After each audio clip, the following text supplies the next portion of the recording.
एक दरवेश पेड़ के नीचे कुरान पाक की ओर तिलावत कर रहे थे। तभी वहां एक चरवाहा मुस्कुराता हुआ आया और बोला, ए फकीर, यह बता, क्या अल्लाह के नाम में कोई तासीर होती है? मुझे खुद देखना है। दरवेश ने उसकी तरफ देखा और बोले, अगर तुझे सच में जानना है तो कल तक इंतजार कर, मैं तुझे सब कुछ दिखा दूंगा। चरवाहा मुस्कुराया और चुपचाप चला गया। अगले दिन लोग उस जगह जमा थे। दरवेश उनके बीच बैठे हुए थे। जैसे ही चरवाहा महफिल में पहुंचा, दरवेश ने तेज आवाज में कहा, ए चरवाहे, तू गधा है। यह सुनकर चरवाहा तिलमिला गया। गुस्से से उसका चेहरा लाल हो गया, लेकिन वह कुछ बोल नहीं पाया। तभी दरवेश खड़े हुए और बोले, तुझे इतना गुस्सा क्यों आ रहा है? मैंने तो सिर्फ तुझे गधा कहा है।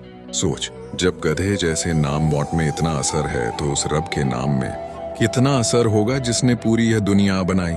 इतना सुनना था कि चरवाहा शर्म से खामोश हो गया। उसकी आंखें झुक गईं और वह दिल से तौबा करने लगा।